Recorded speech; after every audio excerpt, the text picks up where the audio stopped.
Hi everyone, welcome back to Army Time. We are back. Yeah, I don't know why I just did that. Better late than never. We are here to indulge in everything that we love, which is BTS. Yeah, basically that's it. Mm-hmm. I'm so excited. We have so much to talk about. Anyway, before we get into our normal recap, what have you been up to in this time that we've been away? Well, I dyed my hair. I don't know if you noticed that.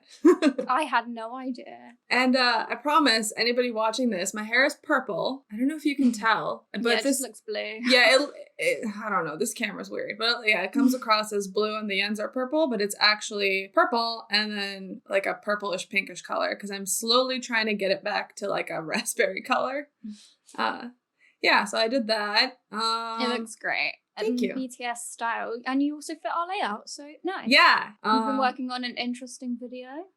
Yes. Well, I'm working on several. So one of the ones I'm working on is called Army Finance 101, which is a video where I will be going through iHeart Radio, or the company is actually called iHeart Media. I'm going to be going through their Q1 financials of this year just to like narrate this for anyone who doesn't know finance and doesn't understand how to find the juicy things in financials, because all this information is just publicly available and these companies can't hide all of their big fuck ups. I mean, Yami is great at explaining this type of thing to somebody who knows absolutely nothing about finance like me, because I don't care about finance, but she does it in a way that is actually pretty engaging and makes me want to listen. So let us all go support Yami's video. Yeah. Thank you. I've finished recording it. I'm in the process of editing it, so hopefully that won't be too long until that's out. Yes. Oh, and then the other video I'm working on is called, it's going to be a series called Discover BTS, and it's going to be... It looks so good. I'm so excited for you guys to see it. It looks amazing.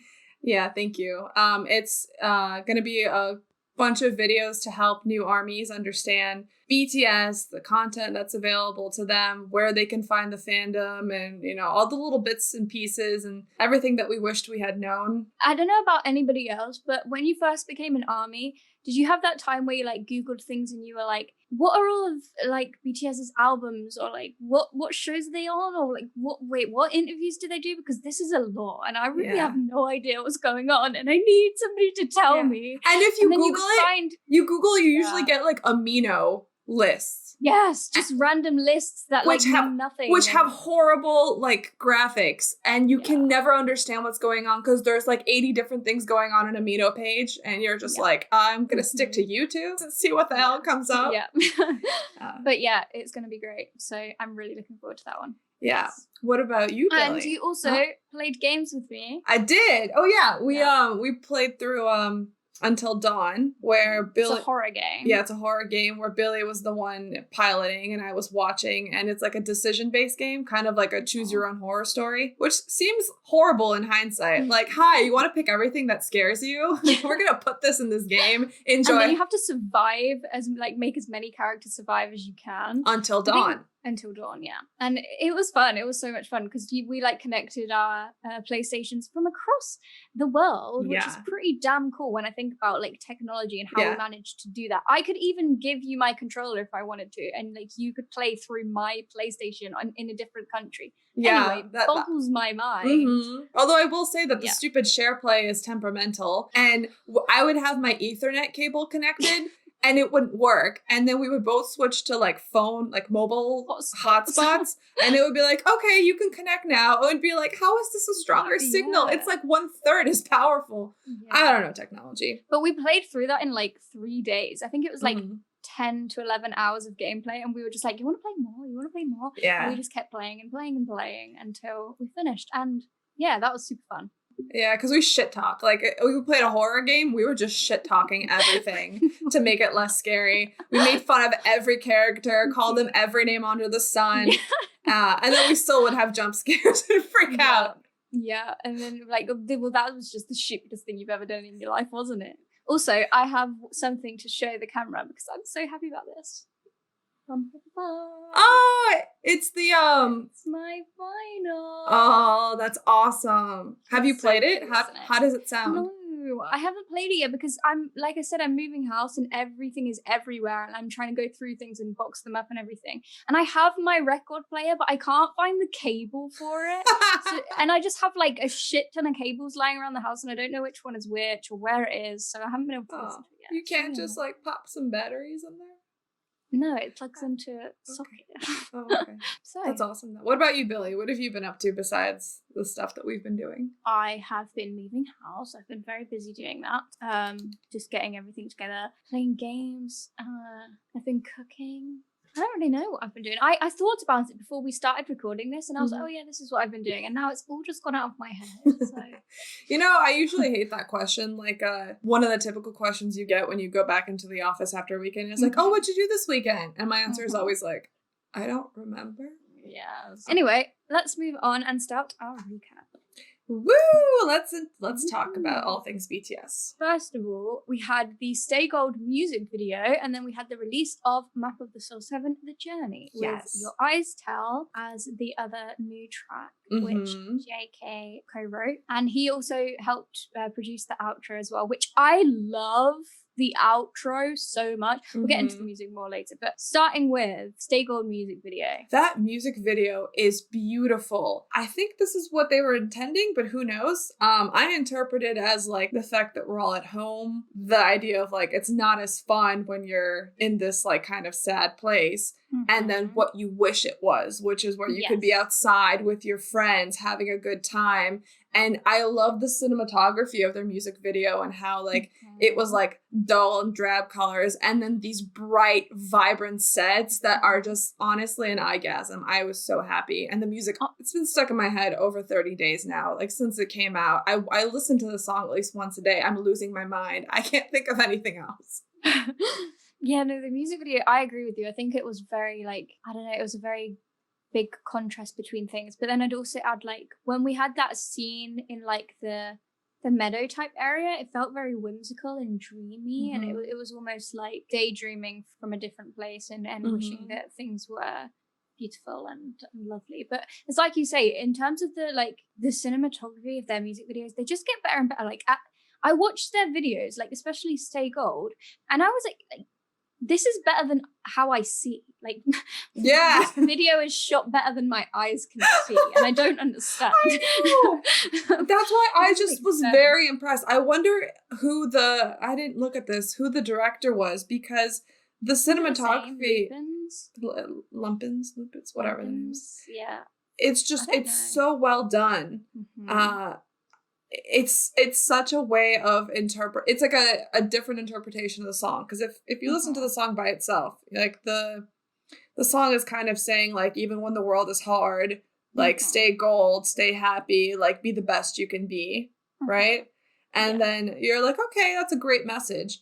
And then the music video puts it in the context of our world as we live in it right now. Like, even if things are tough and we are struggling to, you know, like, see our future. Don't lose that optimism or that dream of something better. Yes. Yeah. And that's so inspirational in a way that's not slapping you in the face of like, you need to be happy and hopeful. No, it's like, here's what that could look like. Look how much better life is and how much more beautiful life is when you maintain your hope. Yeah. Because even if it's not actually there, you can create it in your mind, and then it kind of is. Yeah. Okay, so in terms of MOTS7, The Journey, I listened through all of the album, obviously, when it came out and was streaming and stuff, and it just always, like, blows my mind how, like, it just feels weird when I hear the songs that I know so well in a different language, but it almost is like hearing them again for the first time. Like, I listened to Fake Love, the Japanese version, and I was like, God, I love this song so much. Like, it reminded me of how much I loved the song, because it, after a while of listening to the same song over and over again, it kind of blends into one thing and it's just like a song. But then when you have something different about it, like the language, you start to like see all the different layers again, as if you're like experiencing it from the beginning. And it's like reminding you of why you love it so much. I also loved the Black Swan Japanese version. That was so good. Yeah. I think this was my first time actually trying, like, taking my time going through the Japanese releases, because I agree with you. When you are so used to hearing the song in Korean, it's very hard to adjust yourself to hearing it in Japanese. But I did that this time, and it was so crazy to hear Black Swan, to hear On. I love the Japanese version of Fake Love, because they like changed the music a little bit too, and it sounds so good. But I think also the original songs they created for this, like the intro, Stay Gold, which we love, Your Eyes Tell, and the outro are so beautiful, because they feel like a different style almost. It's like everything sounds more ethereal, kind of. Yeah, I as well, like, I can't listen to Your Eyes Tell without immediately following it up with the outro. Like, I feel like they have to go next to each other. Yeah, it's part one and part two. Yeah, it's like it follows on. And because when you listen to it on Spotify, if you have that thing turned on as well, it like fades one into the next when you're listening to music. So like when I'm listening to it on Spotify, it fades from Your Eyes Tell into the outro. And I just love the outro so much. I feel like it just has such a like strong feeling from it. And Your Eyes Tell as well. I remember the first time I listened to it, I watched the live performance, and it was just immediately, like, it immediately hit me. Like, it was one of them where you listen to it for the first time and it doesn't have to grow on you. You don't have to read the lyrics. You don't have to, like, do anything. It's just like, it's like, you can feel the emotion. Yeah, definitely. Yeah. I loved it. I really loved, yeah, I agree with you. I loved it especially because it was very vocal heavy, and it was all high, like a lot of it was higher pitched. Yes. And I think they don't do that very often. I mean, they do in their Japanese songs. Yeah, because which is one thing I like about it. Yeah. But yeah, it was really nice to see each of them sing the same part. Like, because I felt like there was in the chorus, because they have 2 versions of the chorus, so there's like 4 little versions of the lyrics, but it's all the same melody, and they repeat it. Like in the first chorus it's the first 2, and then the second chorus it's the second 2, and then in the final chorus it's all 4. So it's something like that anyway. But like you get to hear each of them sing the same parts, and I love when we get that, because like you can see all of their uniqueness in each of the same thing. Like it's so different when you hear each of them sing the same thing, because then you can really like see their own individual flares and how each of them brings a different kind of feeling to it, or a softness or a power. And I really enjoyed that. I really appreciate getting to hear their individuality. I agree with you. It's such a beautiful song. I can't listen to it that often because it tugs at my heartstrings too much. It really is. Thanks, JK. Yeah. It really is one of those songs that just like, it feels like it's ripping your heart out. It feels like it's painful. It's like one of those songs where like it kind of transports you to like sitting in the corner of a dark room by yourself and wanting to cry, and you're just like, wait, I wasn't feeling like that. Why am I here? Yeah. Did you hear? Like that's what it does. Did you hear in one of the interviews they did? I think Jungkook said that it was originally supposed to be part of his mixtape. Yes. And then they decided to include it in this album instead. He must have been really proud when it was like selected. But it goes to show how incredible all of their solo work is. Like that it's just like all of the stuff they must have like locked away in there in each of their hard drives. I just think the growth, the amount of growth they've had as artists over the course of their career, it's so rewarding to see the fruits of their labor, you know, ripen and bear fruit. And I listen to the music with joy, with pleasure, and with pride. Yeah, and I mean, I also just loved Hobie's part. I feel like that was probably like my favorite of the verses, because I don't know, there's a thing about Hobie when he does a kind of melodic rap that is very very much singing, but it still has that kind of flow of it, and the words that he used at the ends of his sentences as well, and how the Japanese and the English that he rhymed together, and how he pronounced them so that they like I think it was like he would say find ya instead of you, and just the way he pronounced things and the way that his voice came out, like I love it. And the lyrics that he used were so raw, and yeah, I feel like Hobie just stole me there with that song. It broke a record that I can't remember now, but it was TXT's record. Yeah, it was TXT's record of like biggest debut, biggest something. Yeah, or longest weeks at number 1, maybe. Yeah, something like that. I just remember seeing it on Twitter and everyone being like, the only people competing with Big Hit is Big Hit.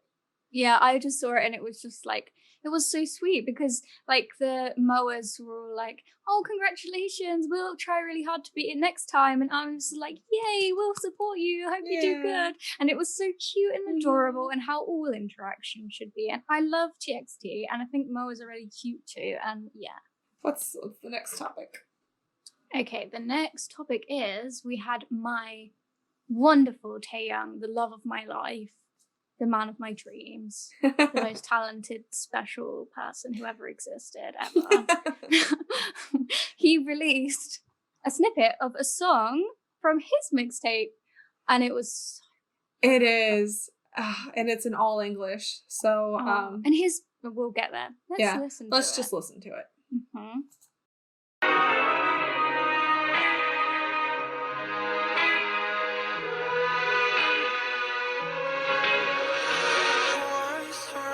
Given to me from the heart of the loveless. I play the games, fix the puzzles. Now I'm missing pieces. And I act like my life is just perfect, but behind this smile it really hurts me. I'm trying to save my life, saving myself with an umbrella. Oh, it's so good.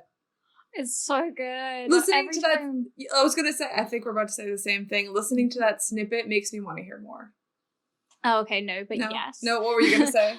I was gonna say every time I listen to it, I feel like I'm transported to a 1950s movie musical film set and I'm waltzing down the street. Mm-hmm. It's so good. I love the sound. So him. Yes. Yeah, like the genre that he's picked and the way that he's using his voice and like the strengths of his voice, and I just thought it was phenomenal. It really sounds like it could have come off of like a 1950s, 1960s album. It's exactly that style.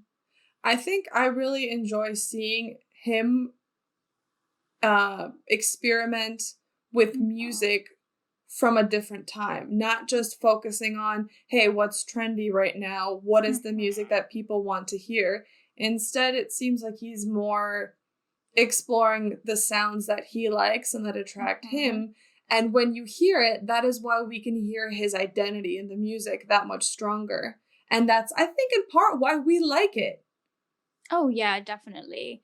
I think you really can just see his influence in this. Like, he's a very classic kind of man, very old-fashioned and gentlemanly, and like all the kinds of things that this music kind of represents. And he listens to it all the time, and he's always recommending this kind of thing. And it's just really nice that he is able to create something that you can see is so obviously inspired by what he loves. He agrees. Yes. But yeah, when you listen to the beginning of it, like it really reminds me something that I can't quite put my finger on, but there's a song. It's definitely like an old school movie type feel, like something with Audrey Hepburn in it, or something like that, and it just reminds me of like a scene from a really old romantic movie where like they turn around, it's like yeah, no, like I hear the song and I imagine like I'm in a bar. It's like a late afternoon. There's not many people there. And there's this one person who's trying to get through their struggles. Yes. And yeah, let's go on to talk about the lyrics, because you know how incredible it is to me how much he likes to write in English. And I think it's very interesting because I don't think he's doing it for any reason other than he likes like the sound. He likes to be able, he likes the sound of it, and he likes to be able to challenge himself to do something that is a bit outside of his comfort zone. And maybe he finds it easier to express his thoughts in a language which isn't one that he's completely like familiar with, because like a lot of the time it's hard to explain ourselves, but maybe it's easier for him in a different language. Yeah, you know what it is? When it's your native language, a lot of, I feel like a lot of your self-identity is in the words you speak, and you second and triple guess yourself, because especially in a language like Korean where you can conjugate, I think, different words to make it more polite, less polite, all of that, it makes him, I don't know, maybe just he can't focus on what he's trying to say. Maybe, yeah. But the other thing I did want to say is that there was like a while ago, he posted a bunch of songs from like a couple of UK artists that make similar kind of music to this. Like it's a vocal, it's minimal like accompaniment. Usually it's a guitar. And it's like this kind of like sound. I wonder if that's what he really likes right now, and that's what he's trying to emulate. And he likes the way it sounds better in English, where he can solely focus on the lyric and not worry that he's coming across as, I don't know, trying too hard if he did it in Korean. Who knows? I don't know. It's just my random thought. Yeah. Honestly, like, I know he's my bias and everything, but I feel like Britishness is so Tae. Like, he very much is someone who enjoys all those types of things, like the types of music that we listen to, the types of movies that we watch, the type of clothes that we wear. And I love it. It makes me happy. I'm like, yay, I can be proud of my country for something. Yeah, well, Anyway. that's important. Having pride in where you come from is important, which is why it's so important that BTS is so successful on the world stage, that Koreans can feel pride in their own country and culture. Exactly. I mean, I don't have much, but we do make good music. But yeah, the types of music that he listens to is very like indie alternative. Like you would hear this type of thing at like an open mic night with somebody just with an electric guitar, and it's very pretty. But then I feel like he also adds in these elements of like a vintage style of the type of thing that the older generation would like. But yeah, and the lyrics. So I love some of the choices that he's made, and they were really interesting to me. Like the first line, the worst was given to me from the heart of the loveless. I think that's what he's saying. And that's really interesting to me, like the heart of the loveless. It's very poetic. Like you could just say, like, people don't care, people who like aren't capable of love, but like the heart of the loveless. Like it almost doesn't make sense because it makes it so poetic and it's so romantic. And like it's a very romantic way of phrasing. Like you wouldn't really say that. I don't know. What I wanted to say is I could speculate on what he's saying, but I want to wait for the full song. But so far, like, I agree with you. It's so poetic. I love the words he's picked. I love he's giving me a new, fresh perspective on the English language. Yes. And how cool is that for a non-native speaker? I wonder. And I've said this before, like, I feel like the way that Korean and a lot of Asian languages phrase things, and just what I was about to say. Yeah, like it's done very differently. It's very romantic. It's very like poetic, and I've said before, but it reminds me of kind of old-fashioned English, like the when people used to speak that way, like in a Jane Austen novel, or like, and so when I feel like when Asian languages directly translate into English, they bring that very romantic and beautiful sounding vocabulary to and kind of reinvigorate English, because we don't really hear that in our everyday language anymore. And so when you hear like sentences like that and words used like that, it's like, wow, yes. And because like obviously I love literature, I love reading good words and good writing. That's what I always really love about a lot of the time when BTS use English lyrics, because they have a knack for doing that because of their own language. It's great. I agree completely. Can't wait for the fall thing. I hope he doesn't keep us waiting too long. I know. He's been working so hard, bless him, and he's so cute. And I just love as well how like he just gets excited all the time, and he's like, I don't want to wait, I'm just gonna like share little snippets, and like, oh, maybe I'll release this here, oh, this is part of what's coming. You can tell that he just wants to share it, and like it doesn't want to have to wait, which is like me. As soon as I finish doing something and I'm happy with it, I'm like, oh my god, I want everyone to see now. So BTS beat out Adele's record for the most number one on iTunes in history, in the largest amount of countries. So it was Adele, and then Black Swan beat this, and I think it got to 106. Because the record was 102. 4? Oh, was it 102? I thought it was 102. It might have been. But that was Adele. Yeah, with her song like Hello. Yeah. Hello. And it was an old record, right? Hello's been out for a long time. Quite a while, yeah. Maybe 5 years. Yeah, and no one's ever beat that. And I guess ARMY's got bored. Yeah, basically. ARMYs were like, we miss BTS, we're feeling Yeah. sassy, we're gonna just go for it. And Yep. so we did. And then BTS actually lost this though. Like, I think it might have even been later that day. They lost it to like Taehyung. I'm not sure who he is. He's some like he released a solo song for an like OST or something. Yeah, he's like part of this group. Yeah, he's like part of this group. But yeah, so BTS beat BTS once again for the Woo! record. And I checked just before we did this, and it's now at 112 number Holy one. shit. So that means 112 countries around the world got Sweet Night to number one on iTunes. And in the tweet that I read, it said that they only need 7, lucky number, Hey! 7 more to be the only single ever to reach number one in all of the iTunes charts around the world. So yeah, insane. That is phenomenal. Mhm. I think the fact that we do this just once again shows how global ARMY is. Can we go to Shade Room now? Yeah. Okay, so I don't know about you, but like to me, it is much more impactful and incredible and like astonishing and an achievement to be celebrated for having number one in such a global and diverse market, like with audiences from 112 countries, than to reach a number one in one country. One country. Like America is just one country, or the UK is just one country. Who cares if you hit number one? Like, yes, it's a big music market, blah, blah, blah, blah, blah. But Yeah. it's so much better and so much more like, holy fuck. I agree with you that having a song that is globally impactful, that was celebrated and appreciated around the world, is so much more meaningful.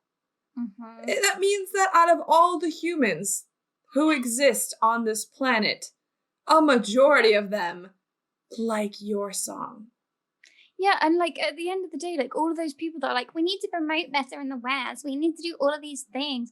No, we don't. Like, and I'm saying we as if I have anything to do with it, which I don't. They don't. They, if they choose to, they can, but they really just don't have to. Let BTS be BTS. Yeah, Sit like, back and enjoy. Exactly. Like, it's just, there's no need. Why should you be fighting for like trying to get recognition in that type of country? The recognition will come because they deserve it. Like, that's what I believe. That's why I never really get mad about it or like feel hopeless about it, because I'm like, at the end of the day, like they're already achieving so many incredible things all around the world. Like, it's astonishing to me because there's been hardly any musical artists ever that can bring people together so much like that. And not only just like catering to this thing that everyone else is trying to cater to, or to just the country that you come from and you can relate to, but like people from everywhere. It's so uniting. It's such a like shared experience. I think it brings people together, and it's so Yeah. much more meaningful. Yes. I think you hit upon a really good point there, that I don't think there's been anyone in history that has united people like this. And you know Yeah. why? Because BTS produces content beyond their music with all of their shows and behind the scenes stuff that they give you to allow you to better understand them and know them as people. And they still get that support, not in spite of the content that they make, but because of it. And you realize at the end of it, like, hey, even if we're from different islands and we all speak different languages and we literally have hardly anything in common when it comes to like daily activities or how we run our lives or whatever, like we're all kind of just the same. Like, we feel the same types of things, we go through the same types of motions, and struggles. when you watch, and struggles and happiness and joy and laughter, and when you see BTS and you relate to them so much in their ups and their downs, and like for me, I'm here in England, and I feel like I could get on with BTS so well. I relate to them so much. Like, the things that they find funny, I find funny. The things that they are sad about, I'm sad about. And we're from completely different worlds, but it just doesn't matter. And that's what's so special about them, is that they're the types of people to just unite people. And everyone always is like, oh, it's so naive and like whimsical and wishful thinking, but I don't care. No, you know who says that? People who haven't seen all of their content and who haven't gone through the BTS journey. Exactly. Because before BTS, I'm sure most of us were cynical about all of this too. Oh, yeah. Yeah, like I've said so many times, one of the main things that BTS reinvigorated in me was my optimistic, like, dreamlike nature. I'm a very, like, hopeful and positive person, but the world beats out of you a lot of the time. And BTS teach you that you can still feel that way. You can still have all of those positive things. I think one of my favorite things is Namjoon. He wrote it in the V Live chat once. I might have talked about it already, but he says something along the lines of like, don't let them tell you you're too young or you're too foolish or you're too naive, because you can love openly, and that's the most important thing. You can do anything you want. Like, don't let anybody change you or tell you that you are anything else. And it's such an important thing, and I think so many people lose that, especially as they get older. And BTS is just finding a way to give that back to people and to make people feel belief and faith and hope. And that is such a precious gift. Yes, because it's not easy. You can't intentionally do it. You can only hope to do that. Yeah. And that turned from a shade room to an iHeart BTS. Moving back. So yes, we won records. We did amazing. Everyone did so good just because we were bored. Like, we could take on the world. I genuinely believe. I actually looked this up. Tangent. We just got back. What? I looked this up once. Because somebody said about, like, somebody made a tweet that was like, oh, if we went into a third world war and BTS called their troops, then I feel like they would win. And I actually searched up like the biggest army in the world. I can't remember who it was now. It might have been China. And it was like nothing in comparison to like the amount of like expected armies of BTS. Like, it was something like, oh, I'm not even gonna remember now. I feel like it was like 2 million. But there's like nothing compared to armies. Yeah. So if the world ever went to war and BTS were like, hey, we want our troops, we could take over the world. Like, I genuinely believe that armies could take over the world. It's actually scary how many of us there are. Yeah. There's a bunch of census things going around on Twitter trying to nail down how many of us there actually are. I don't know. It's not important. Well, it's important for my curiosity. I just want to know. Yeah, it'd be nice to know. It'd be very nice to know.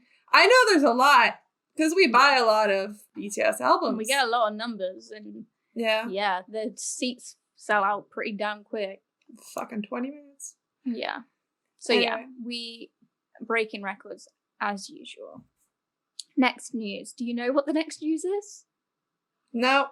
What are we talking about? We are talking about the lovely, so precious Max, who is so adorable. Did you see that video? This is not BTS related, but did you see the video of him announcing that his wife was pregnant? No. It was so cute. Really? It was, what was so it? Adorable. It was basically like one of his unreleased songs. I think it might have been called Butterfly, actually. I actually think it might have been.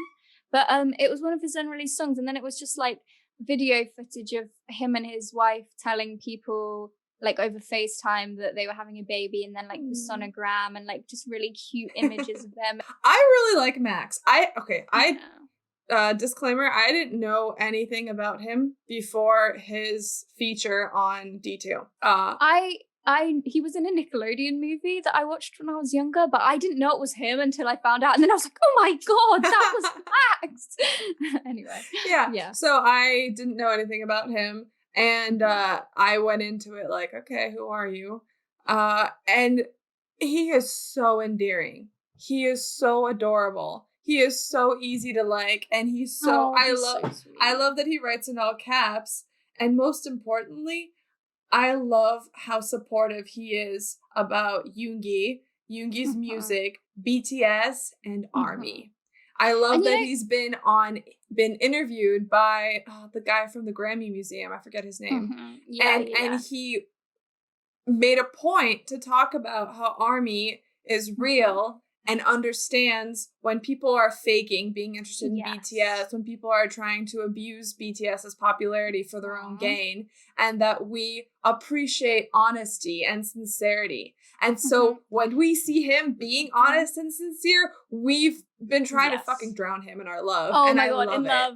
Yeah, same. And honestly, it was really amazing for me. And that probably was what sealed the deal, because he was treated skeptically at first, as a lot of people are. I don't think anyone's ever mean, but because he kept playing up things and teasing things, and we didn't really know him. He was a new person that, like, armies are quite protective. Armies are quite like unsure Rightfully about so. who's exactly. And so everyone was kind of a little bit like wary at first, and I think he picked up on that. But instead of being like, oh, well, they're so wary, they're doing this, or like, oh, armies are this, armies are that, like, he genuinely made an effort to try to see why, to see like the history, and then understand why armies were the way that they were, and see the actual love behind that, and know that it's not for any reason other than just wanting the best for the artist that they care about. And then he made an effort to be friends with us. I'm looking at his Ask Me Anything that he did. It was so last sweet. week? Was it when he did it? Yeah, it was like last week. So, yeah. That was adorable. So adorable. And just the way he spoke about everything. I honestly can't pinpoint it, because there are other people that talk in the same way, but it just doesn't feel the same. Is it because he writes in all caps? No. Because he sounds like a overexcited golden retriever. Like, yeah, it was great. It was love meeting him. We didn't really we used the translator, but it didn't really feel like it because they would just instantly translate. I really liked him. Oh, I'm like, it's so cute. Yeah. So cute. Like, I really don't know what it is, why I love him so much, why I like him so much. I'm gonna quickly pull up that Reddit thread, because there was a specific thing that I read about it. Oh, okay, no, I can't find the ones that I was looking for. Yeah, good luck. But yeah, Reddit is impossible to use. Yeah, this looks very difficult. But he was just talking about stuff on there, talking about like, and he was just very open, very honest, and I really like him a lot. I think he's a sweetheart. I think he's so enthusiastic, and I feel like him and Yoongi would have had the type of relationship where he was just like, "Hi, I'm so excited to make music. Oh, this is so great. I should try and sing in Korean. How would you feel about that? Do you want to go sit in here?" And Yoongi's just like, "This guy's a lot, but he's sweet." Yeah. You know what? That radiates Hobie energy. Yes, and we know how much Yoongi loves Hobie. You're right, like a golden retriever, so sweet. He's adorable. And so we also have a new song that was teased coming out on his album called Blueberry Eyes. I'm so excited for this. You have no idea. So just to give anyone a quick summary in case you don't use Twitter, there was a snippet of the song that was like a minute and a half available to listen as a preview on iTunes. I'm not sure where it was. I just watched a video. Yeah, so it was available somewhere. So you could, and like it's the first part of the song is Max singing, and then the second half is Yoongi singing and rapping. It's amazing. It's so happy and bright, and it's totally what I like to listen to, and I nearly died listening to it. But then it was available to listen to, and so everybody on Twitter has those videos of that recording. But since then, it is no longer available as a preview. So then ARMY was worried that had been leaked and we weren't supposed to listen to it. I didn't see that. Yeah, but then Max went on TikTok and made another video of him listening to that song. And then he took that TikTok and tweeted about it and was just like, yes, Yoongi, like, Suga's on my album. Yes, it's been really hard to stay quiet about this. And, like, yes, I love ARMY with, like, the purple heart. I did see that tweet. See, he's so adorable. Yeah. I tweeted about him the other day, actually. It was what he was going to say to his younger self. And he, like, inner child vibes, anyone. But he said, Taehyung and me, don't stress so much. It's going to work out. Nothing happens as you particularly plan, but every once in a while, the universe gives you a wonderful, unexpected moment that will blow you away.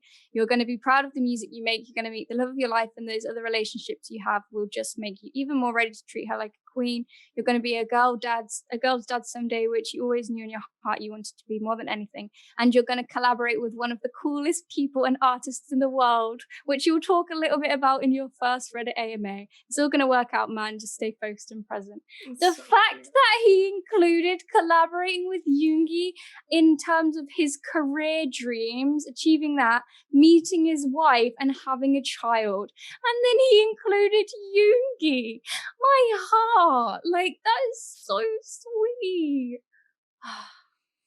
Honestly, we're not a fandom that is that hard to be friends with if you're not BTS. Really not. We happily love on everyone if Yeah. you are genuine. Mm-hmm. Just take the time to get to know them and to see them. And like, you don't even have to like their music or what they do or whatever. But the thing is, anybody who actually takes the time to learn about BTS, their impact, the positivity that they bring, their personalities, and like how much they've been through and how much they give back, you just can't be negative towards them. Like, what is there to say? Like, just appreciate that. Just appreciate them for what they are and what they've given. That's it. That's all you need to do. Just be respectful and appreciative of that, and that's it. Like, I don't think anyone would ever have a problem with you if you were that way. No. But yeah, the new song sounds great. Sounds like a bop. It's very supposed to come out. Yeah, it's supposed to come out in September. Mm-hmm. Yes. Oh, fuck, I have to wait that long for the full version? No. Come on. I don't want it. Yeah. Oh, and Yoongi's lyrics. Shall I read them out to you? Sure, okay. This is from Dorset, of course. A ray of light that cut through my shadow, you who overturned my life that had only been dark. I maybe am nothing. Before meeting you, I was nobody. I who used to be nobody. My life was just about rushing to get through the day. UAREMY, light. Our days, our nights, our lives. Friends who hold each other up, who are each other's anchor. So he smells like Army. I can't do this. I'm like tearing up because of how much I appreciate the love. I know.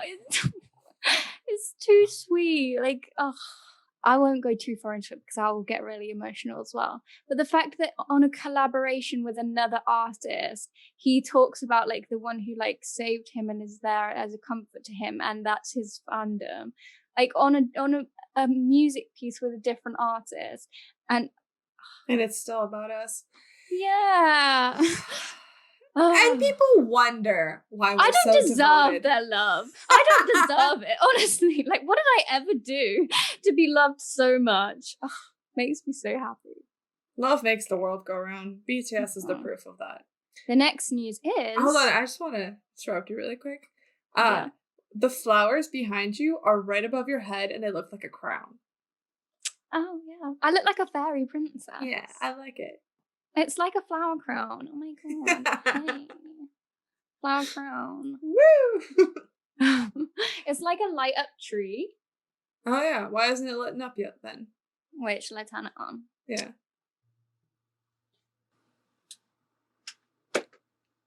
That's pretty. Here is my fairy light tree. I love it. Now Put your head in the way so that I can see it light up your head. Oh yeah. It's pretty. Now I'm like an angel. Yeah. Angel crown. Love it. Anyway, what's our next news? What are we talking about? Our next news is that BTS are set to perform at iHeart Radio Music Festival in Woo! September. Somebody replied to me on Twitter and said that you like to refer to them as iFart because they have no heart. And I have adopted this because I hate iHeart. We hate them. Goodbye. No thank you. All right. But I'm happy that they're going to be performing at the festival. Yeah. So essentially what iFart I love this. Is doing is they have a stage in Nashville, I think they said, where they're just gonna have artists come perform, and they're gonna make sure the stage is cleaned in between, and only like approved staff of that artist is allowed in while they're recording. And the art, like, they're supposedly gonna have a screen with fans projected like through a Zoom meeting or whatever. Now, are BTS going to be traveling to America? So I was wondering about this, but I would say if the goal is that they perform virtually, then BTS can do that virtually in South Korea and have, and maybe people from iHeart. I can't say that and take myself seriously. That's the fun of it, because we shouldn't take them seriously. Yeah, we'll fly there and help set it up, or like have certain specifications. So I don't know what the details of this would be, but I feel like it would not be a good time for BTS or big hit stuff to come to the US right now. I really don't think they will. I really don't think they will. But so the thing I wanted to say about this is, I don't think it's been confirmed yet, but I saw somewhere that I think BTS are the headline act, which in a festival is a big, big, big deal. Like, the headliner of a festival, at least like in the UK, is always like really big profile. They're like basically seen as like the main act of the show. And honestly, like, I just don't really know how to feel about this, because it feels like so many projected things that are aired live or are recorded and then shown online, always put BTS last, because then everybody will wait and watch the whole show for BTS, like to see glimpses of BTS. Oh, I expect that's what's going to happen.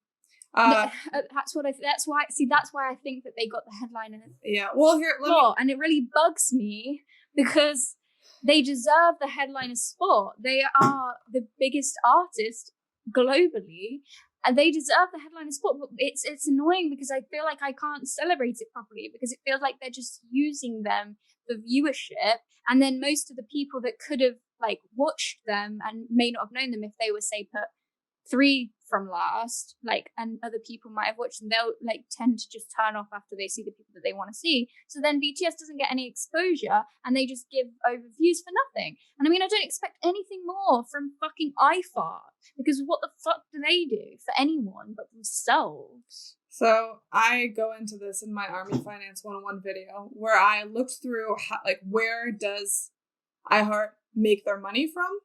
They make their money primarily through advertising on their premiere networks, on their radio shows, on weather and traffic radio stations, and on like just normal music programs. That is primarily how they make money. After that is iHeart subscriptions for their internet, like iHeart Radio subscriptions for their internet radio. And then after that is money made from events like this. However, this year, because of the pandemic, they lost a shit ton of money in revenue from advertising, because of the pandemic. All the advertisers, all the companies in the world who were advertising were like, why would we advertise? We need to save money. No one's spending any money. What are we advertising for? So they pulled back, and the details of like how much money they lost and everything is going to be in my other video. But so I speculated, like, they are really hard up for revenue right now, and they need to make it any way they can. So I think after seeing how well BTS did with their own, with Bing Bing Con the Live, they want to cash in on that. And so they are making this show and making, I don't know if this is confirmed, but making BTS part of it, because they know that ARMYs... They're definitely part of it. Yeah, because they know ARMYs will... No, so, like, I didn't know if they were going to be, like, the headliner. Oh, yeah. But they are hoping that ARMYs will watch, and that ARMYs will be that viewership that will then allow iHeart to make money. And you can be frustrated by it. That's fine, because they've treated BTS shitty everywhere else, which means... Honestly, like, that's not what I'm frustrated about, though. Like, the thing that frustrates me is their stupidity. Like, these people own some of the biggest corporations, how are they so fucking stupid? That's what annoys me, because at the end of the day, like, what, you're just now realizing that you could get marketability and profit and money from the biggest fandom globally that sells out everything BTS touches in minutes. You could literally have done that a year ago when it was still there, and you would have been helping them and had a good relationship with the fandom. But you've got to the point when we're all just like, hey, fuck you, we don't want to help you. You like, why do people do this shit? Even if I don't like them, even if I think it's manipulative, even if I think they're just using BTS for money, like, at least, like, just fucking don't be so dumb and just not even play them at all on your radio stations, not give them what they deserve. Like, you're a company. Like, it just makes no sense. Exactly. And what you just said is exactly true. And again, it's what I go into in the Army Finance 101 video, that iHeart has made a lot of shitty financial decisions. They've gone through bankruptcy twice. They had a major restructuring of their entire company just this past January. They have over $5 billion in debt. They and you know what I are feel like making one bad business decision after another, and that is why they are continuing to make bad decisions around BTS. So your frustration is, in my opinion, completely valid. I feel like it all just comes down to one thing, and that's just fucking pride. Why is everybody just always so obsessed with their fucking pride? Like, oh, we don't want to do this because we can't be in control of you, or we can't get what we want to get from you in return. So we're just gonna like, this is I would venture it might be something along the lines of that they think our interest in BTS is a passing craze, that we are a fandom where then they haven't researched well enough, which is still stupid. That's another bad laziness and pride. Yeah, well, that's, again, I've told you this before. People make bad business decisions all the time, and it's crazy to see them when you are supposedly part of the intended audience that they're trying to market to, and you're like, what the fuck are you doing? You're not doing this correctly. So I just don't get it at all. I feel like I should run a company. Well, you know what I wonder? They should all suck. Yeah, I'm speculating that the management of iHeart really thinks that ARMY is a passing craze, that we are a fandom of young people who don't have money. And so they're like, why would we cater to them? They're going to be gone as soon as BTS has to go do other things. Yeah. But that's not the case. And if you spend any amount of time with this fandom, any amount, you would come to understand that we are devoted, long-term, and fans with diverse. And with disposable income. A lot of it. That's why we sell out a fucking car. Stupid people. Moving on. Anyway, I'm looking forward to it purely because I love seeing BTS perform. I want to see them perform. For me. BTS need to perform. Our babies need to perform to live. But yes, they do. And I want to see them. So supporting, they chose to do it. I shall support them at iHeart. But fuck you all. Okay, next. Memories of 2019, available to pre-order. 10.5 hours of content. Oh my god, there's so much cool stuff on there. Yes. I'm so excited about it, even though I can't afford to buy it. I'm still excited because Yami said that she would watch it with me over video. Yeah. So I'm so excited for Memories. We'll I probably will end up buying it when I have more disposable income, but you know how rough the times are. Well, over time, they do drop in price. Like, if you go back and buy, like, 2017 Memories right now, they're a lot cheaper. Yeah. But there's just so much. Let's go to Shade Room very quickly, because I know you had something you wanted to say. Actually, no, was it you? The people that are like, oh, it's so wrong of them to have 10.5 hours of content. Like, that's so much content. Like, the cameras must follow them around all the time. They must never get time for themselves ever. You do realize, like, 10.5 hours is basically like what they're doing career-wise on a normal work day. That's just one day of the year. Oh, and then everybody was complaining, well, like, they obviously had to record more if they were going to provide us with this content. And I'm like, why is this the year that you're upset about this? Why not last year or the year before? Yeah. Why is the number 10 and a half hours the amount that you're like, fuck that, that's too much? Again, the thing is, BTS want to share this with us, and it's the thing is like what people don't understand is like they don't share their private things because that's private. When you're not at work, that's private. That's something that you don't really want to share. And even then, sometimes they do share these types of things with us. But when sometimes they're at work, they overshare. Like, yeah, okay. It's fine. But when they're at work, when they're going to awards shows, when they're performing, all of these types of things, they're in work mode anyway. They're greeting fans anyway. They're doing all of these things. And all the only difference is that there's cameras around to film it. Like they want to provide content. It's really not that big of a deal. They've said themselves that they don't mind it. I remember seeing on something like it said that they had like the express permission of the artists that like cameras could go around with them in their work schedules. Like, the other thing I would add is I feel I've watched over the years as they have grown comfortable letting us in more. Yes. So I remember, if you remember the beginning of Burn the Stage, the documentary that they did for YouTube, it starts off with them discussing like, hey, how can we share more of our lives with ARMY in a way? We want to be more open. Yeah, but like we want to be more open, but we don't want to freak people out. We want just to let them in more and have them with us behind the scenes. Yeah. And so they had, because before that, all they had done was Bangtan Bombs and behind the scenes and memories. So that's like really the only place where we saw stuff like that.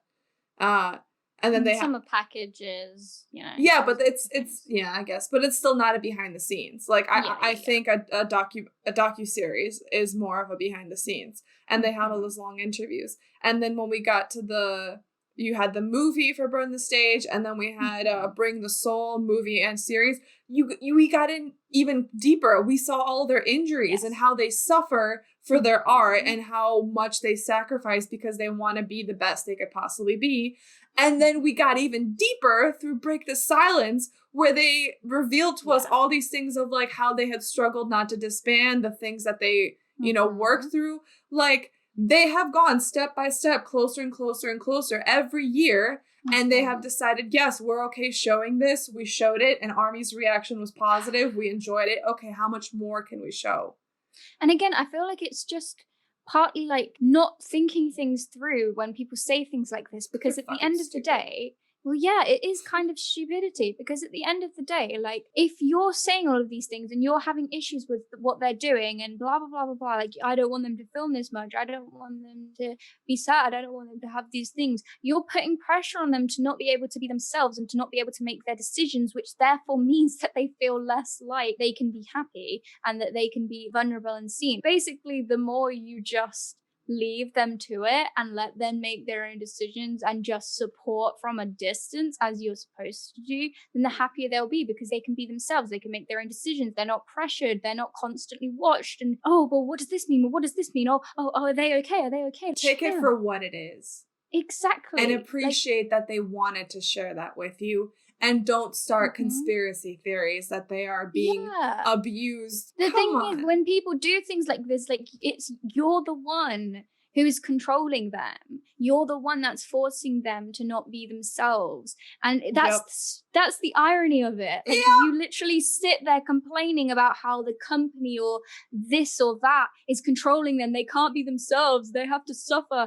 But actually, by doing that, you are the one who is causing all of the things that you're complaining about. Yes. The ultimate fucking irony is that all of these antis, mantis, solo stands, whatever the fuck ever, they don't understand that they create the problems that they are criticizing. The only answer I have is block. Block, block, block. Go yell in your silo where no one gives a fuck about you. I just checked my phone and I'm really mad. Why? Because Tae posted another thirst trap. Oh my god. See this shit? And he put a little fairy emoji on it. Yeah, why? Why would you put a fairy? That's not a fairy emoji. You're in bed with your shirt off, looking all smouldering. With a cute little mole out. Yes. Oh, yeah. Why would you do this? I mean, I'm going to go Delulu really quick and say I imagine this is what he looks like when he looks at his lover. You're right. If you look at it from an upward position, it kind of looks like you're that person. He really is my boyfriend. I take pictures in bed with him. Isn't he cute? Yeah. This is my viewpoint from like holding myself over him. I mean, honestly, I'm mad at the fucking little emoji that he picked. It's like a little green fairy. But just like his mole is so cute. And how does he look so good? His all eyes the are like, time? I know. They're like windows to the soul. Yeah. He's just so pretty. I love the little freckle he has on his nose. I know. I want to kiss it. I know, and the cute little one he has here. You can't see it very well in this. Like, he's just so perfect. Can you imagine if he hadn't been discovered? Like, could you imagine seeing somebody like him walk down the street? You know what? Good skincare goes a long fucking way. I think, yeah, no matter what, seeing him walk down the street, he would be a fucking lady killer or a man killer. He's just fucking kill all of us. He's just, like, I've actually, like, just never seen a face so inviting, captivating, inviting, mysterious, like, enigmatic, warm, sculpted. Like his eyes, like the way they're shaped, the fact that he has one of each, and like they have like a really prominent lining around them, and like just everything about him, from the placements of his moles, and like he's just there is so beautiful. Much love in this gaze. Tay, why do you and do stay this tuned for later in this episode. You'll know why. This is an episode starring Tay. I'm gonna literally keep this picture here so that I can stare at it. I'm also gonna make it my new lock screen. It's so beautiful and I love him. And also, he does this all the time and I get really mad about it because he knows exactly what he's doing and he fucking loves it, and he loves to tease everybody, and he loves that everybody goes crazy when he posts pictures like this. And that's really sexy and I enjoy it, and that's not okay. Okay, let's continue. Our last piece of news before we move on is that Namjoon teased the new album on Weverse. He said, "I'm so excited for ... Bangtan album," with exclamation marks and a photo like this. Yeah. And we all know what happens when Namjoon starts teasing the album. That means that they're done. It's coming. Yeah, because it means he's in a place where he feels like he's ready to tease it. To brag about it, yeah. Yeah. Mm-hmm. Which means it's coming. What even is the day? The time is just flying, right? So it's nearly the end of July. Weren't we expecting it in October, but we're speculating that it's August? Yeah. Yes. And the reason we're speculating, oh my god, this is going into theories, but there's like some random account on Twitter that Esmeralda? Yeah, that only activates around a comeback, and then it's like, and then it makes random hints about when the flower shop is going to be open. Yes. And in the past, all those like posts have correlated to a comeback. And I think, wasn't the last time it came around was for Fake Love, and that was part of BU. So people are expecting the BU to be returning. And also HYYH era, there have been a few hints at it, like Namjoon's hair in the recent photo was just like his HYYH hair. And in the Japanese album, and there's always hints in the Japanese releases. Which is always so strange. I know, yeah. But in the Japanese album, like in the behind the scenes of it, there was a photo of them all lying on the ground, and it was taken from a bird's eye shot. And it's exactly the same as the HYYH one. They're in the exact same order.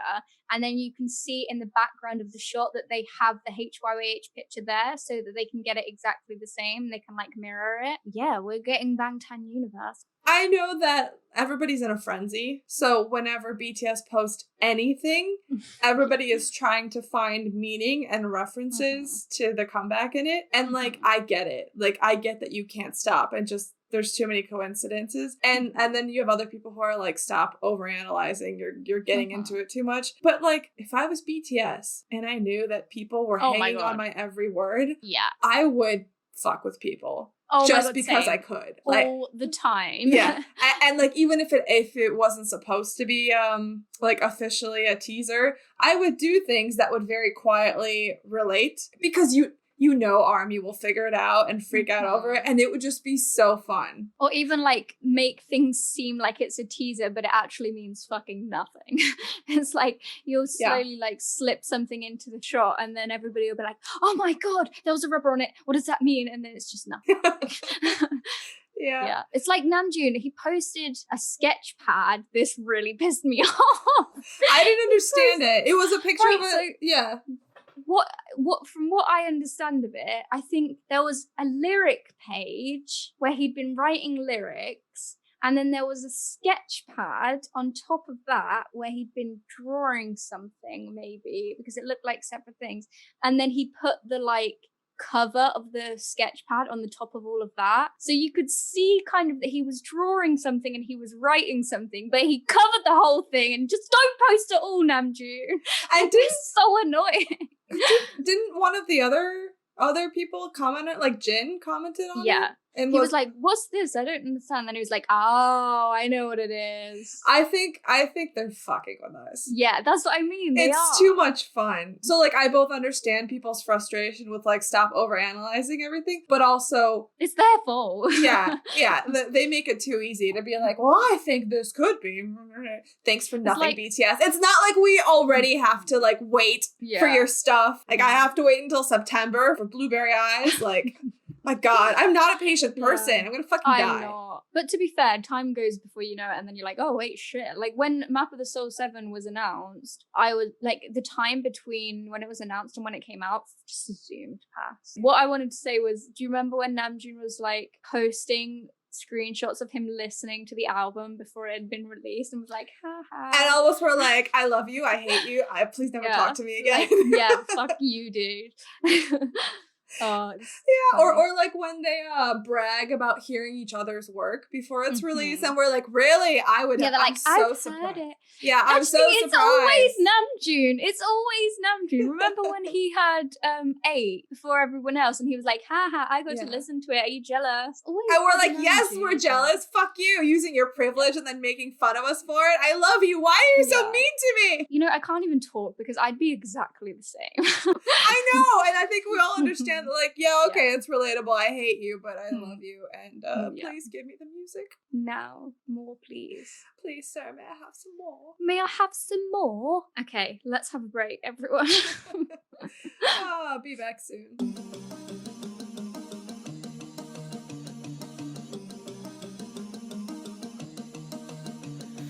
반짝이는 별빛들 깜빡이는 불 켜진 건물 우린 빛나고 있네 각자의 방 각자의 별에 어떤 빛은 야물 어떤 빛은 방황 사람들의 불빛들 모두 소중한 나널 어두운 밤 외로운 몸 별처럼 다 오랜 빛나 사라지지 뭐 큰 존재니까 Let it shine 어쩜 이 밤의 표정이 이토록 더 아름다운 건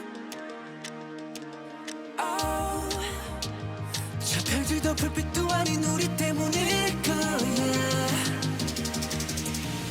You got me 난 너를 보며 꿈을 꿔 I got you 지륵 같은 맘들 속 서로 겹은 서로의 빛 같은 말을 하고 있었던 거야 우린 가장 깊은 밤에 더 빛나는 별빛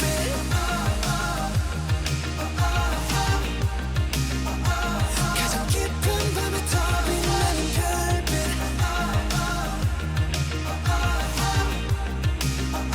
밤이 깊을수록 더 빛나는 별빛 한 사람의 하나의 역사 한 사람의 하나의 별 75개의 빛으로 빛나는 75가지의 world 75가지의 삶 도시의 야경은 어쩌면 또 다른 도시의 밤 각자만의 꿈 let us shine 넌 누구보다 밝게 빛나 어쩜 이 밤의 표정이 이토록 더 아름다운 건 저 어둠도 달빛도 아닌 우리 때문일 You got me 난 너를 보며 꿈을 꿔 I got you 지옥 같은 밤들 속 서로 가본 서로의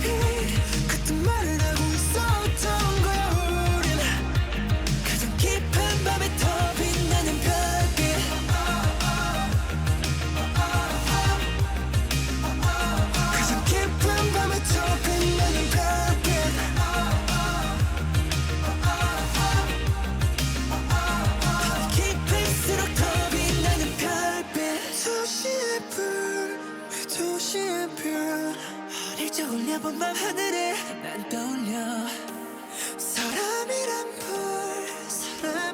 별로 가득한 바로 이곳에서 We shining You got me 난 너를 보면서 멈춰 I got you 지옥 같은 밤들 속에 Shine, dream, smile Oh let us light up the night 우린 우리대로 빛나 Shine, dream, smile Oh let us light up the night 우리 그 자체로 빛나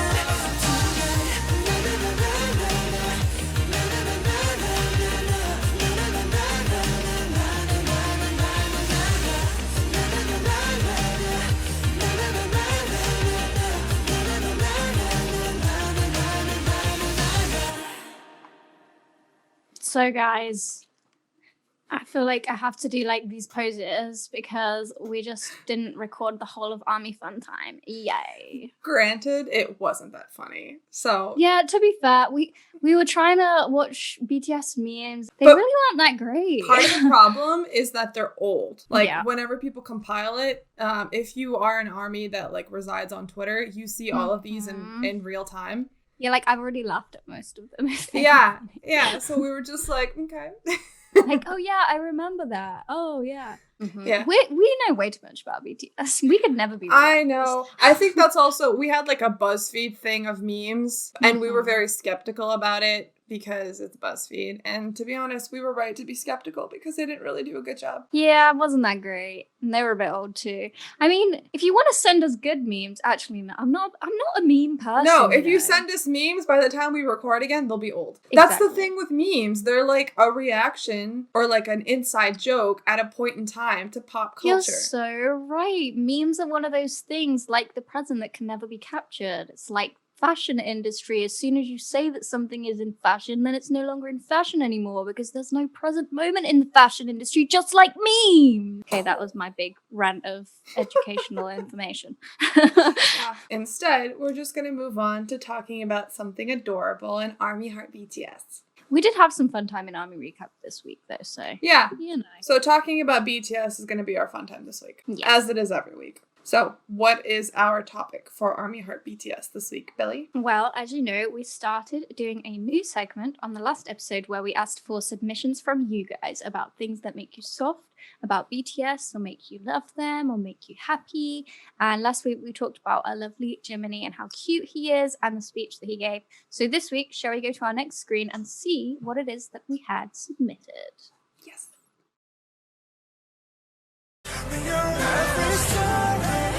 Tell me why you don't stop this. Tell me why you still walking with us. Yeah, we got to ever. You couldn't outside, we got me outside anymore. We are together, bulletproof. Yeah, we have you. So don't even have to, you can never get to cut we are forever bulletproof. Yeah, we got to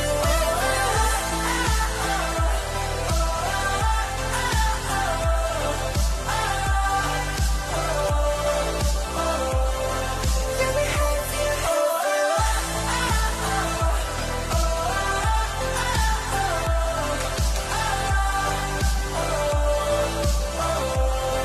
Yeah, we are no sun. It was a mistake to play that. It was a complete and utter struggling. mistake. I'm trying so hard not to cry right now. I know. How dare they play that song? I can't watch this slideshow now. I actually got to a point where I could listen to the song completely through if I stopped thinking very hard about what the lyrics meant. Not when I'm watching Tae look at armies like that at the same time. Okay, let me try and place this in context. That's what I do.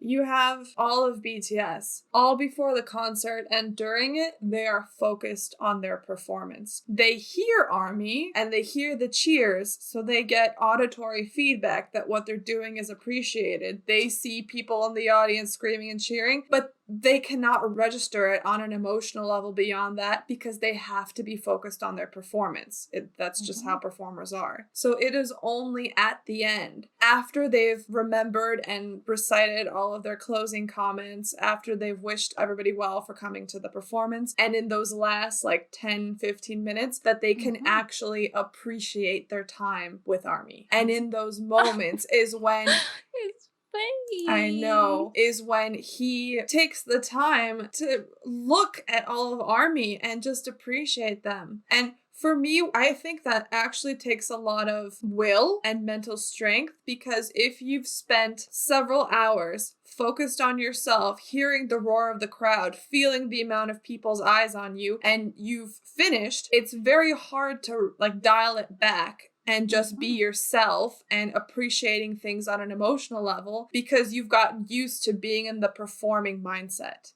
So I get what you mean, definitely. But I feel like it's one of those things for me. I feel like, say you go on this massive hike and you're looking for, like, you're going to see a view, and you spend like hours and hours and hours trekking up it, and you're absolutely exhausted, and then like blah blah blah, and you're just dying, and then you get there and you can finally breathe, and then you just take a look out at the view. Like it's like one of those feelings, isn't it? Or it's like when you work your ass off to try and achieve something, say it's grades or whatever it is, and you can't really think about it, or you can't really appreciate it because you're trying to do it, you're in the moment, you're in the mode. But then you have that moment when it's kind of done, when you just think, whoa, wow, this is real. Wow, like I'm looking at this, like this is happening. And that's the look on his face in all of these shots, like in most of these, just complete awe, amazement and wonder. Like he's done that thing, and he's just opened his eyes from a dream and been like, wow. Like that feeling on that scale, it's just impossible to even comprehend. I think he'll remember this for the rest of his life. Oh yeah. And we've also talked about that I think he has like a photographic memory. He likes to remember things in pictures. I think when he looks at people like that, he remembers it. He matches his emotions to all the things that he's looking at that moment. And it must be just that feeling of like, you're truly alive. And I get that way at music concerts as well. When I've been to certain music concerts and I'm in the audience, and like I'll be enjoying myself and I'll be like, yeah, this is great, I'm finally here, blah blah blah. And then all of a sudden you have that moment of just pause, and you just, it's kind of like a whoa, like out of body experience. Yeah, and you just think, I'm alive, I'm living, I'm around these people, this music is coming towards me, like, and it's just like you finally open your eyes to the fact that you're alive, to the fact that you are loved, to the fact that you're in this moment. And I feel like everything in your life has happened to get you to this point. Yeah, and it all has meaning, and it like when he holds his heart, like it's one of those things when you just like, I feel like this is gonna burst out of me. If it was a cartoon, it'd be like the moment when the light goes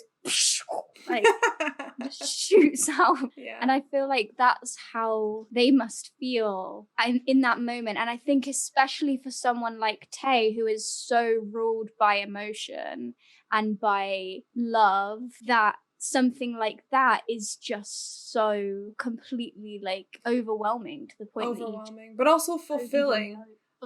I think in those moments, that must be why it's so hard afterwards to come down from that. Yeah, because I think it's such a brief time to enjoy. Like we've talked about this, how they have, for us as a part of the fandom, we are surrounded by other armies and we collectively celebrate BTS all the time. But for BTS, there are very few moments where they can physically be with ARMY. And one of those primary ways is in concerts, is in moments like this, where everything's done. There's no more expected of BTS except to stand there and smile at ARMY. And feel the love, like, because that's the thing as well, like it radiates through an atmosphere like that. And there's so little people in an area all together, all in the same moment, experiencing the same thing. And like all of that love is being sent directly to you. And you just take the time to like look out and see all of their faces, and it's just. I love that I think you said it best before when you said has such an expressive face. Mm-hmm. He's the one who expresses that feeling the best. Yes. But I bet you they all feel it. And it's moments like that I think are the reason why Jimin, for example, had that, realization at City Field and burst into tears that like, don't beat yourself up. Look how far you've come. Look, it was worth it. You are like, more than you think. This is the moment. Exactly. It's that opening of your eyes and being like, what have I been doing all my life? Like, why? Like, can you feel that? What have you been doing? That kind of feeling. It's like an epiphany. Hey! But I just always love Tae. Like, it makes me so emotional when I see this, because looking into Tae's eyes when he's looking at armies is like being able to believe in love. Like, you can't look into his eyes when he's like that and think that love isn't real or it doesn't matter. I mean, I told you, I've said this before. I was lucky enough to meet his eyes for like a second at one of their concerts, and it sizzled through me like lightning. And I immediately turned around and burst into tears because I was so overwhelmed with emotion. Like, it's too much for me even seeing it on a screen, like seeing him look at other armies. It makes me feel like I have something to believe in. Like, seeing his face, it gives me hope. It gives me like joy. And it's not even because it's him. Like, it's just, you can see it written in his face, written in his eyes.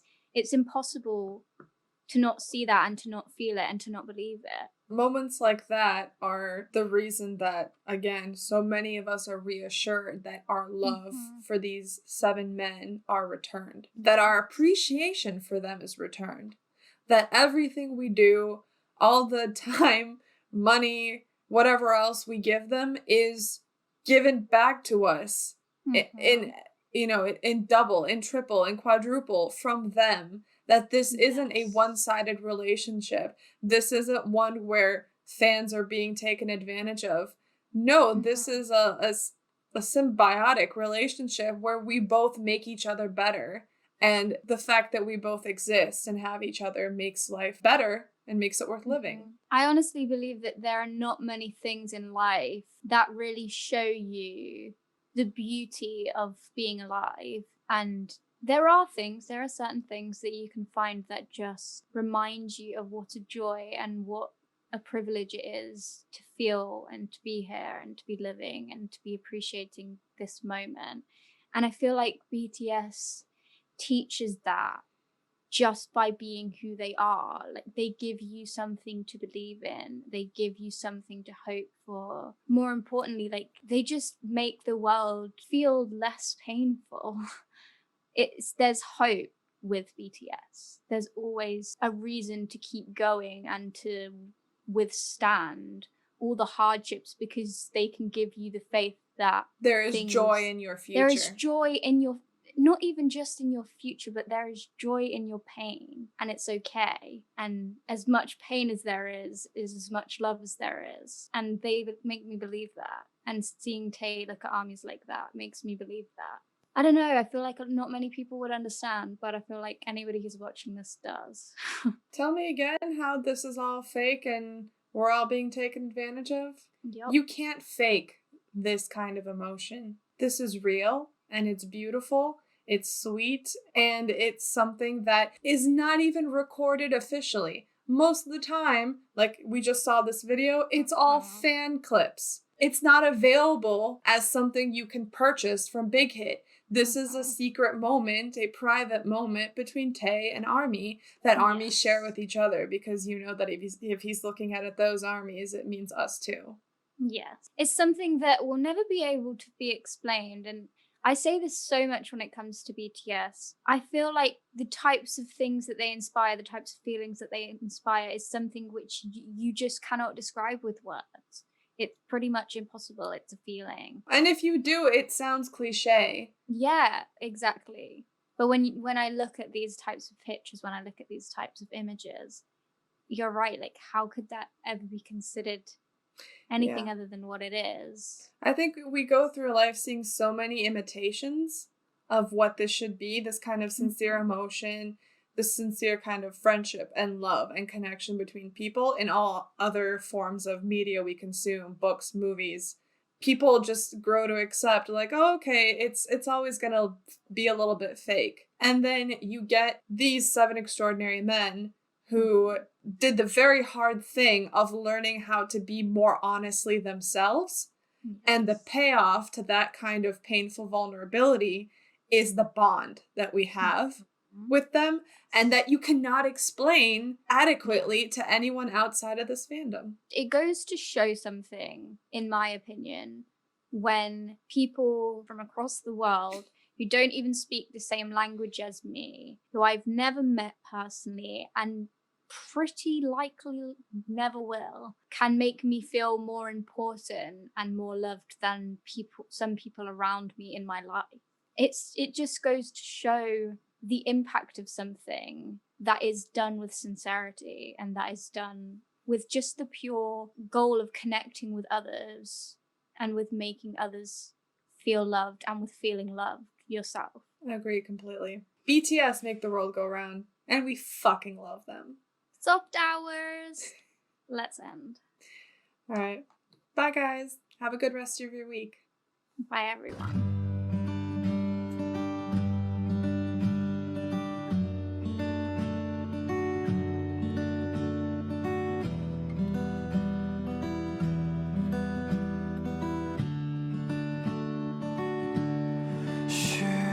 Looks like a black parrot, but you can flatter me. I want some good day, good day, good day, good day, good day. Looks like a winter bear, your sleeves are appealing. I wish